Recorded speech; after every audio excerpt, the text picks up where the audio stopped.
Hello everybody, BoatsDon'tSink, Connor here, with something that I haven't done in a while, so hopefully you guys enjoy. I have a deck profile here for you today, and this is going to be for a set that released within the last month. It is the newest English release as of this point. I'm going to be talking about Fate Grand Order Camelot, specifically an 8-choice deck, focused around the Knights of the Round Table. It's not going to care about the trait specifically very much, but most of these cards do synergize together within that trait, so they are going to be the core of the deck. Before I get too far into explaining, let's take a look at the actual deck list itself. Here's the list. We've got a deck log code down in the corner if you want to check it out there. We're playing pretty much all yellow cards. 8 choice, as I said, 4 copies of the level 1 event, and just a pretty standard, I think, Lion King package. But we'll go in depth a little more on what these cards do and why we're playing them. I want to start with the Climax Combos. This is usually where I start when I'm building a deck. I take a look at what Climax Combos I want to play, and sort of mold the rest of the deck around those to get the most out of them. So for our 2 Climax Combos, we're playing As Long as the Sun Shines Gawain, and Bearer of the Holy Lance, the Lion King. This is pretty standard stuff. The level 1 combo salvages, and the level 3 combo it gets to heal us on a card that does extra damage outside of its combo. So starting off with Gawain here, his first effect is, we'll start with the second effect actually. Continuous, if your clock has 3 or less cards, he gains 3,000 power. His first effect is that if he has a marker under him, he gains the ability, if you have 3 or more cards in clock, he gains 3,000 power. So you do need the marker to make sure you always have power. This does end up in a kind of funny situation where if you have exactly 3 cards, he's actually getting both of these effects, so he'll be a 9,000 power. If you have exactly 3 cards in clock. Could lead to some kind of funny interactions where, like, oh, you're at 1-1 and your opponent hits you for 2 and all of a sudden he just spikes in power and is bigger than them. Which is kind of cute, but not really a relevant part of our strategy. We're mostly just playing him here because, you know, he's yellow and has a Climax combo that gets us cards. So, his Climax combo itself, on attack, if Excalibur Galatine is in your Climax area, choose a level X or lower Chaldea or Camelot character in your waiting room. Return it to your hand. X is equal to the total number of markers underneath your characters. So you're always going to be able to salvage a level 0. If you have 1 marker on board, you get a level 1 or lower, 2 you get a level 2 or lower, etc. I will take a look after our Climax combos at what we're specifically playing for markers here. But know that there is sort of a marker sub-theme across this whole deck. Next we have Bearer of the Holy Lance, the Lion King. This is our level 3 combo. 3/2 10k. If we have 2 or more other Chaldea or Camelot characters, gains 1,000 power. So it's 11k base, pretty much always. On attack, reveal the top card of your deck. If it is the Ritual of Holy Selection, which is our level 1 event, or a Chaldea or Camelot character, deal X damage to the opponent. X is the revealed card's level. So this, if you're familiar with Love Live Sunshine, this is similar to the Yo level 3 from Love Live Sunshine, where you're dealing X on attack for free. This can be obnoxious if you just keep revealing like 2s and 3s on the top and just throwing a ton of free damage at your opponent that you're not really having to expend anything for. Can get you a huge damage lead, so it's a very powerful effect to have. The Climax combo is when the Climax is placed on your Climax area, if this card is in your center stage, you can put the top card of your clock into your waiting room. So it's just a heal. This is kind of nice because it means that we don't necessarily need our Climax to get value out of the Lion King. We're getting the extra damage anyway. It's just an added benefit for when we do draw the Climax. I do actually see a lot of Camelot lists that are playing the Lion King, might not even be playing the Climax itself, and they'll just be playing other Climaxes so that they can use the Lion King for her extra damage effect rather than healing. Taking a look at the cards that we're playing to get markers, since our level 1 combo needs them. We have the Ritual of Holy Selection, the level 1 event that was mentioned. If you do not have a character with the Lion King in its card name, this cannot be played from your hand. Choose one of your Knight of the Round Table characters without markers, put it face up underneath that character as a marker. That character gets 1,000 power until end of turn. This is mostly negligible, but can be used to scale over some numbers here and there. Look at up to 4 cards on top of your deck, choose up to 1 Chaldea or Camelot character from among them, reveal it to your opponent, put it into your hand, and put the rest into your waiting room. So the big thing is that this does give us a marker, which is going to increase the range of targets that our level 1 combo has to salvage, and is also going to provide compression if we actually manage to refresh with this under something as a marker. The 1,000 power also just kind of helps our level 1 combo. Since we're 6,000, if we have our clock condition active, this can make us 7,000, so a climax is 8, meaning we can scale over, say, 1,175s, or even 1,055s that have 2k counters protecting them. So it's a pretty nice power line to reach, one I really like. And the event itself, check top 4, add a character. It's a pretty generically just good event profile. It's not something you would really play in a deck if you didn't have interactions with it, but since it always just turns into another playable, just about, it's not really something that's a huge opportunity cost to fit into a deck. We also have a few cards that interact with this event that are going to allow us to get it back into our hand. First off, Unwavering Loyalty at Gawain and the Lion King is just on play, discard 1 card to add the event from our waiting room back to our hand. This is going to allow us to play it multiple times, or just get one into hand if we don't have one already. It effectively turns our level 0 into on play, discard 1, check top 4, add 1, which is the profile of, say, Winter Akatsuki in Kantai Collection. It's a very powerful effect that not many sets get nowadays, and while this does take up extra slots in our deck to get it, it does effectively give us that same ability. Second off is In the Name of the King of Storms, the Lion King, the 2/1 assist. The third effect on this card is pay 1, rest this card and one of your other characters to choose the Ritual of Holy Selection in your waiting room, and return it to your hand. So that's going to be a pay 1, rest 2 to get a +1 hand size, that we can then turn into anything from the top 4 cards of our deck. You're not going to be using this as much because this 2/1 Lion King has other effects to be resting for, but we'll cover those once we get to them. It is an effect that once you're sort of set up on board, you can use this to control your deck a little better. So it's not irrelevant, but it's not something you'll be using as often. As far as cards with the Lion King in their card name to enable us to play the event, a lot of our level 0s, we have 3 different level 0s and our 2/1. So this means that both of our dedicated back row slots, our Brainstorm and 2/1, both turn on the event. They're both Lion King, or they both have the Lion King in their card name, rather, and a couple of other cards here and there, including our finisher itself, are going to allow us to be churning through our deck with this event. Now, as far as markers go, in order to power up our level 1 combo, or rather increase his range of selectivity, there are some other options in the set, though we're not actually opting to play any of these, because I think a lot of them, they don't really fit into the deck as well. Mainly these red ones aren't great cards. The level 1 Hassan I actually do really like as a card, but again, it's hard to fit into this deck shell. I don't think it really goes with the rest of our strategy, as well as the marker interaction might make it seem. The Xuanzong Sanzong, or whatever the hell her name is, the 4K, if you get a marker under it, it's on play, reveal top, put it under her as a marker. This is a pretty generically good profile. It is just an oversize, and it counts as a marker on our board. However, she is not Knight of the Round Table, which is going to cause a little bit of issue with a couple of our cards. Namely, well, obviously you can't put the event under her as a marker, but if she already has a marker, you can't do that anyway. But there is another effect that we would like her to interact with that she's just not going to. But you can play this card if you want. It is a marker and it's good early game, so, you know, if you get a 4K on board and she lives the turn that you get hit to level 1, it's just a free extra selection on your salvage. The one that I would most consider probably is Divine Spirit, the Lion King. This is a level 0, global 500 power. On play, you can look at the top card of your deck. If you do, put it face down as a marker, no matter what it is, so you don't have to hit any kind of top check. And then you can sack a marker to give a character 1,000 power.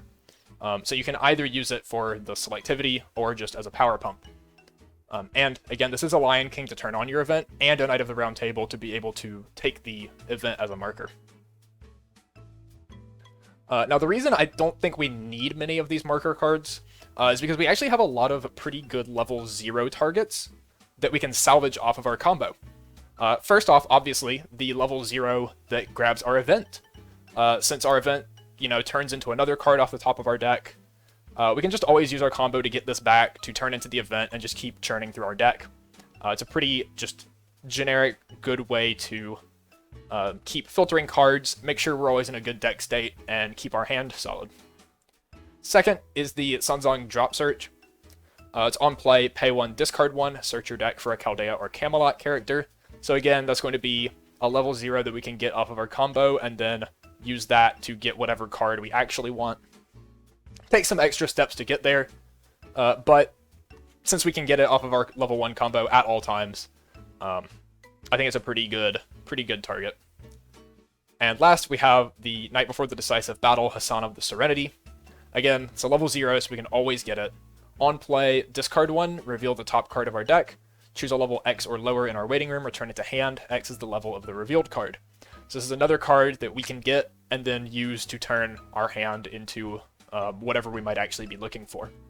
In addition, this has, when it goes from stage to waiting room, we can pay 2 to salvage a Chaldea or Camelot character, again letting us get whatever card we want. And this also means that this is a pretty good card we can play early, which means we can run this out like turn 1, it dies, we use it to salvage whatever we want, and then use our level 1 combo to get it back and repeat on the following turn. So overall, because these level 0s are so good, I don't think we actually need a lot of markers.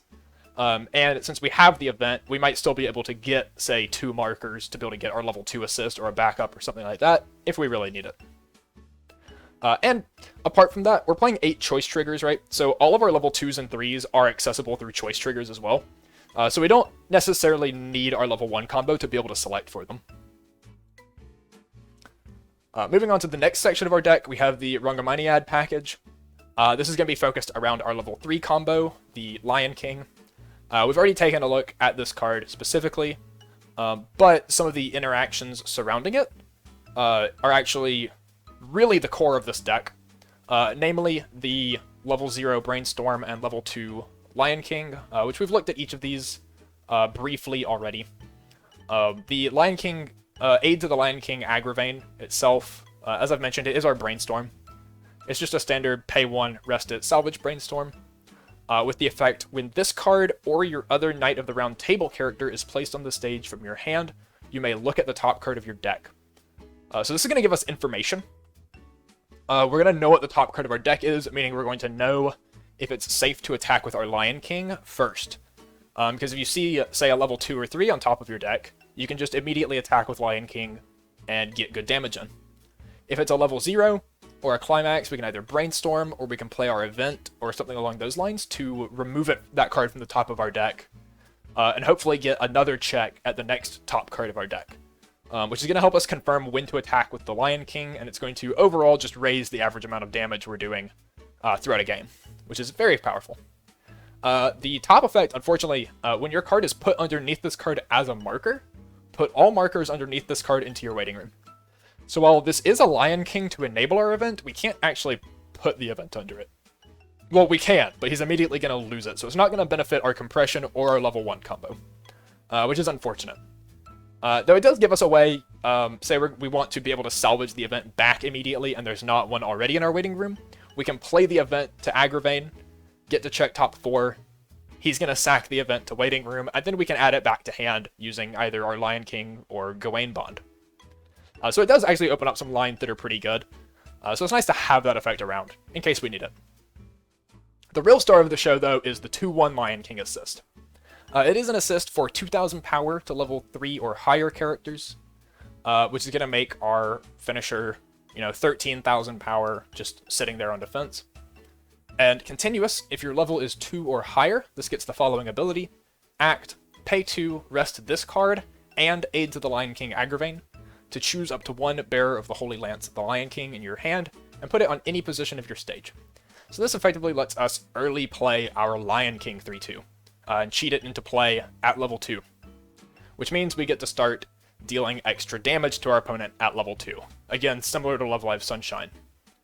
And in addition, if we have the choice Climax, Rhongomyniad, we can actually play it and get heals at level 2 as well. So this turns our Lion King into an early play both finisher and healer that's going to really help us open up large damage gaps against our opponent. And the goal of the deck, really, is to hit level 2, immediately get a Lion King into play, keep it alive cross-turn, and then on the next turn play a second Lion King. And start getting, ideally, multiple heals, multiple instances of extra damage, and really just push our opponent hard while keeping like a strong defensive board presence. And part of the way we're going to do that is the number of counters that we play. We play 3 counters total, 2 Gawain and 1 Romani. The Gawain is a 3500 backup, and the Romani is an anti-change backup, so these are just 2 ways we can keep the Lion King safe, so that we can get multiples into play. One thing you might have noticed about the deck list when we were looking at it earlier is that I'm playing a vanilla level 0. This is just a 003,000 Lion King. I don't know why this card's an uncommon, actually. I've found that funny. There's 2 level 0 vanillas in the set. This one and a Mash Carry Light. That one's a common, but this is an uncommon. I'm not entirely sure why. It's just funny to me to see a uncommon vanilla. But the reason we're playing this card, as a 4-of nonetheless, is Knight of Iron Agravain. So this is a level 1, 3000 power. When this is placed on the stage from your hand, you may choose one king who governs the holy city, the Lion King, in our waiting room, put it into stock. So this is just a free make a stock. A 003,000, while it's not the highest power line, it is still going to be bigger than pretty much any utility cards our opponent can field. So there is a non-zero chance that we can play this Lion King turn 1 and have it survive into our second turn. But the main reason we're playing it here is the Agravain level 1. Getting our 3/2s into play at level 2 is going to take a non-zero amount of stock. We do have to play the 2/1 assist and then pay 2 to get the Lion King into play. We might have to pay 1 to play a backup and then pay another 2 to get our second Lion King into play. And that's pretty much all of our stock every turn cycle. So being able to play these Agravains is actually going to let us get additional resources to keep fueling this game plan. It's going to help us, brainstorm more, get these early plays in easier, etc. And it means that even though this Lion King is a level 0, and it's a miss for our top check to deal X damage, Agravain shoving them into stock can keep them out of our deck cycle, which means that they're not a miss that we're going to have to worry about with our Lion King. Since that is something we're going to need to manage throughout the game, is how many level 0s are in our deck versus higher levels. Now, looking at the rest of the cards that we're playing that aren't really part of any packages, they're just here as solid cards in the deck.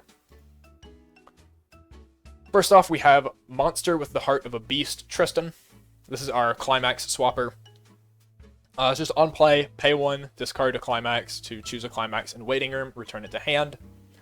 Since none of our level 3s dig off the top of our deck to try to find Climaxes, and we don't really have good ways to keep them in hand, we are playing this Tristan just to make sure that if we draw a Climax, we can turn it into the right one. And again, this is a level 0, so we can get it pretty easily off of our level 1 combo, or our level 0 Hassan that salvages a level X or lower. So you should always have good access to this, hopefully, to keep your Climaxes, keep the proper Climax in your hand at the right time. The second effect is just when you place a Climax, you can give a character on reverse, kick your opponent's character to stock, and they lose their bottom stock. This isn't a hugely relevant effect. Typically I do like having these effects in decks, but I prefer them more on command, not needing to play a Climax. Though this is definitely not unwelcome. It is going to allow us to remove anything that has, say, effects that activate when they hit waiting room. So Hollow Lives, Aqua level 0. It's going to help us prevent anything from going to memory. So again, Hollow Live has a number of cards like Nene. That time I got reincarnated as a slime, has its Shizu level 1. So we can use this effect to sort of just mess with our opponent's game plan a little bit. Later in the game, if we're playing this to Climax swap into, say, Rhongomyniad, while we have Lion King level 3s on board, If we're playing as like a standby deck and they have level 2s with Encore, we can play our Climax and then give the effect to the Lion King to remove them so they can't Encore, etc. Overall, it's just a good effect. Definitely welcome as a secondary effect on an effect that we, like a Climax Stopper, we'd be playing this anyway, so not going to complain, even though we wish that it was more on demand than needing to play a Climax. Since again, we don't actually have ways to draw more Climaxes, just this way to make sure the one we draw is the correct one. Second, we have Confrontation against the Strong Sanzong. This is the drop search that we mentioned earlier as a way to filter through cards in our hand. However, the second effect we didn't talk about as much. On play from hand, you can return 2 characters from your waiting room to your deck and then shuffle. This card's soul does not decrease by side attacking until end of turn. This has some really cool applications. If the card you want to search is in your waiting room, you can just use this, shuffle it back into deck, and then drop search for it. Meaning this is effectively like both a drop search and salvage combined into one card. You just get to do one or the other. But it also has some great interactions with the Lion King. While this is not a Knight of the Round Table, so it's not a target for our event or a way to top check with Agravain, shuffling 2 cards back into our deck while our deck is small, say we play a bunch of copies of the event or we brainstorm to get down to a deck that's maybe 2 or 3 cards, we can shuffle 2 level 3s back into our deck and then search for a level 0. Which means that we can guarantee that most, if not all, of our deck is high-level cards for multiple Lion Kings to get guaranteed burns off of. This is a really powerful strategy that the deck can employ, especially later in the game, to just really push large amounts of damage into our opponent, especially if we find them on a pretty rough deck state.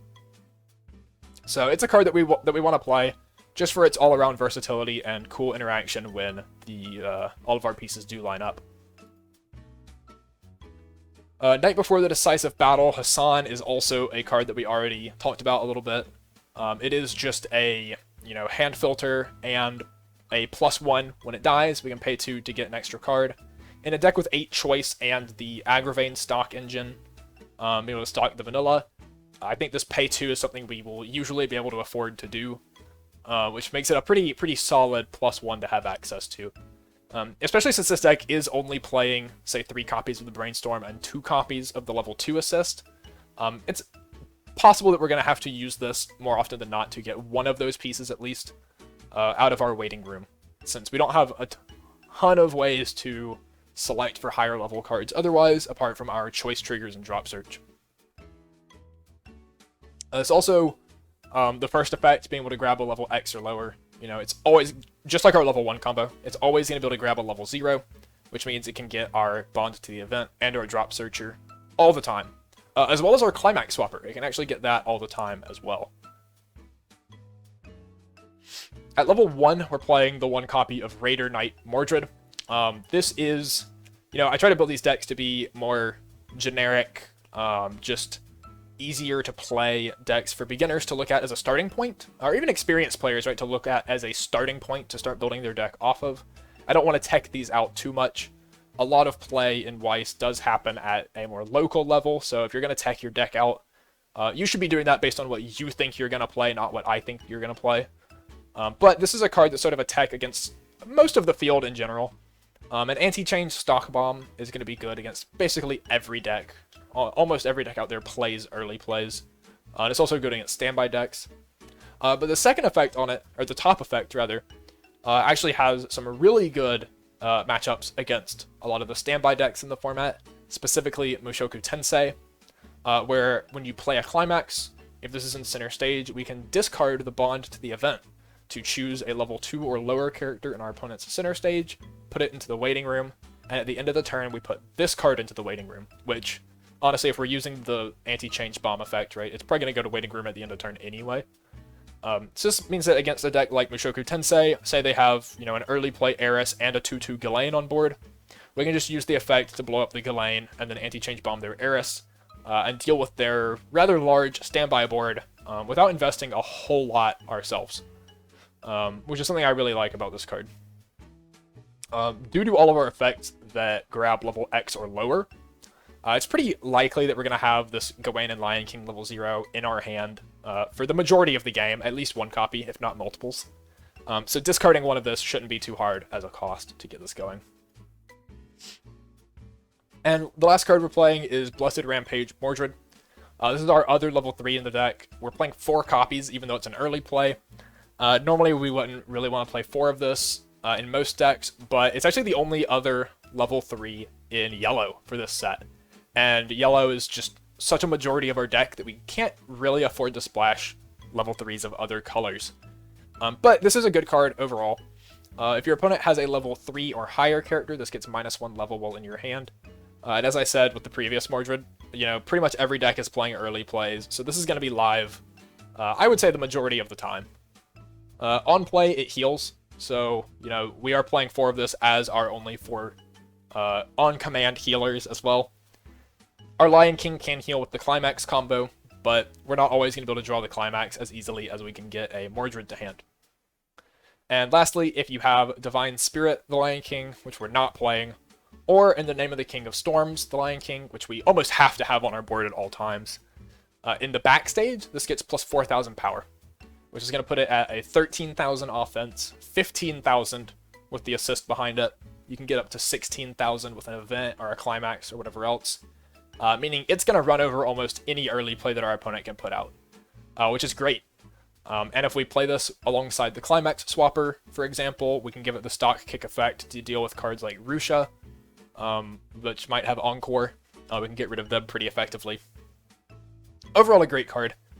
Even defensively, if it's in front of the Lion King assist, it's going to be 11,000, which means we can use our backup to scale over it pretty reasonably as well, since we're playing the 3,500 backup and the anti-change backup. Looking at some other options for the deck that we're not playing, but you might want to consider as you change the list around for yourself. We have Divine Spirit, the Lion King. I already talked about this card a bit. It is another way to get markers. It's a 500 power global, meaning at level 0 it's going to help some of your cards survive. We don't have a whole lot of plussing level 0s in this deck, so making our, say, vanilla 3k into a 35 could also be a pretty good thing. It's just extra power pump. Agravain of Iron. This is a card that, if you're looking to make any major changes to the deck, the package that's taking up the most space and is also probably the most expendable is the level 1 Agravain that stocks the vanilla Lion King.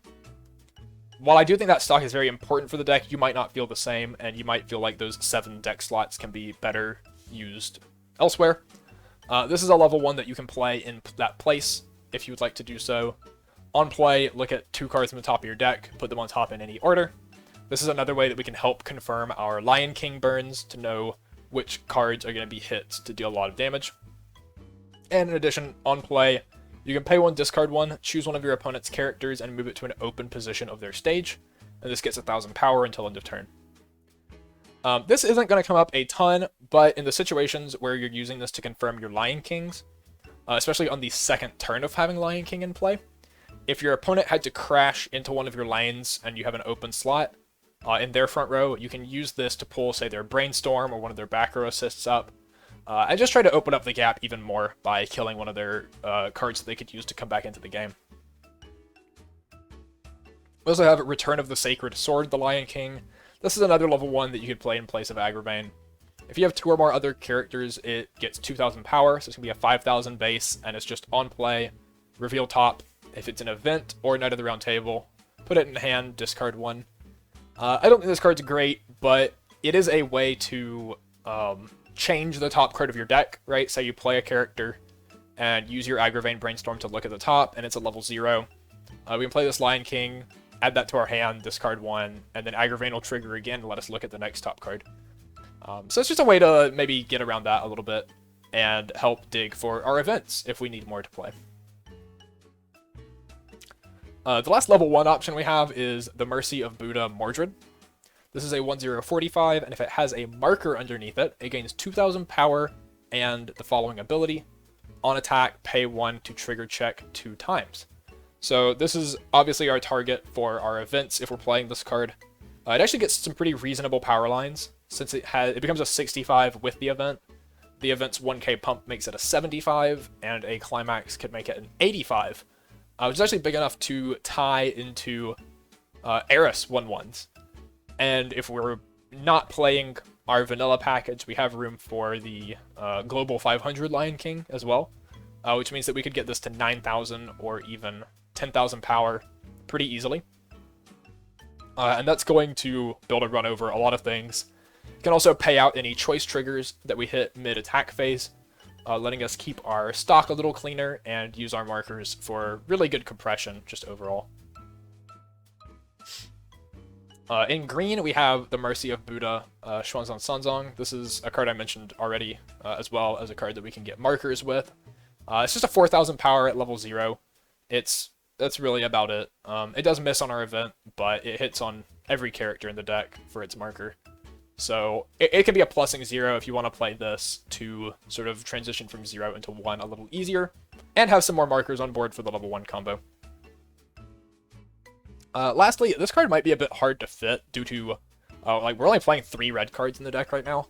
But if you did want to go up to a 4th copy of the San level 0, and try to fit 2 copies of this over 2 copies of the Mordred level 3, it is another early play healer that is going to take less stock. It's discard 1, heal to stock. So it's 1 cost and 1 hand. And it gains 1,000 power for each character in your opponent's backstage. So this is still 11,000, assuming they have a full back row. And it's going to be 13,000 in front of your assist. So good way to hold board and get some heals in. The stock cost isn't going to conflict with the rest of the game plan as much, if you're able to fit in the little bit of red for it. In conclusion, this is the deck list that I settled on again. And like I said earlier, this is sort of just a starting point that I want people to be able to see. If there are changes that you want to make to it, please go ahead. This isn't really tailored for any specific local meta. I don't know what you're going to be playing against, so do with this as you will. Leave any thoughts in the comments below. Let me know what you think. Let me know if this deck works out for you. Let me know any changes that you might make to the deck, especially if you've been playing this since the set came out. Other than that, thank you for watching. You can find me at BoatsDon'tSink on Twitter. You can find the store at Iron City Games on Facebook and ironcitygames.tcgplayerpro.com, where you can buy some of the cards to try out this deck for yourself. So again, thank you for watching, and I will see you next time.